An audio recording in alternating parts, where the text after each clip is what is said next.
લોકસભા ચૂંટણી પહેલા ગુજરાત કોંગ્રેસને મોટો ઝટકો. આખરે અર્જુન મોઢવાડિયાએ પણ છોડી દીધો કોંગ્રેસનો હાથ. 1982થી કોંગ્રેસની સાથે જોડાયેલા અર્જુન મોઢવાડિયાએ આજે કોંગ્રેસને કહ્યા રામ રામ અને પોરબંદરના ધારાસભ્ય પદેથી પણ રાજીનામું આપી દીધું. રાજીનામું આપ્યા બાદ અર્જુન મોઢવાડિયાએ કહ્યું કે તેઓ ઘણા સમયથી કોંગ્રેસમાં ગૂંગળામણ અનુભવી રહ્યા હતા. અર્જુન મોઢવાડિયાના મતે કોંગ્રેસ પ્રજા સાથેનો તાતણો ગુમાવી દીધો છે. રામ મંદિરના પ્રાણ પ્રતિષ્ઠા મહોત્સવનું આમંત્રણ ઠુકરાવવું યોગ્ય ન હતું. અર્જુન મોઢવાડિયા ધારાસભ્ય પદેથી રાજીનામું આપવાના છે. તે સમાચાર જાણી વિધાનસભા અધ્યક્ષ શંકર ચૌધરીએ બનાસકાંઠાનો પ્રવાસ ટૂંકાવ્યો અને હેલિકોપ્ટરથી ગાંધીનગર પહોંચ્યા હતા. છેલ્લા ઘણા સમયથી હું ગુંગળામણ અનુભવતો હતો. જે રીતે અત્યારે જ કોંગ્રેસ પક્ષ ચાલે છે એમાં હું પરિવર્તન લઈ આવવામાં સફળ થઈશ નહીં.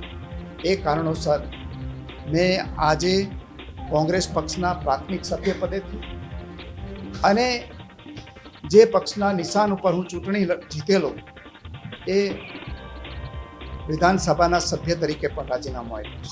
તો એ ભારતીય જનતા પાર્ટીએ અમારા એ નેતાઓ, દાખલા તરીકે આખા દેશમાં આ શબ્દ કોઈએ શોધીને આપ્યો, રંગા બિલ્લા તો કોણે આપ્યો તમને બધાને ખબર છે. એવી વ્યક્તિને ભાજપે ખેસ પહેરાવવો પડે કદાચ, નંદો ગાંડો એની સરખામણી કોણે કરી અને એને મંત્રી બનાવવો પડે. હું તો ભાજપના પેજ પ્રમુખોને કહીશ કે હવે તમને નથી લાગતું કે આ તમારું ભયંકર અપમાન છે?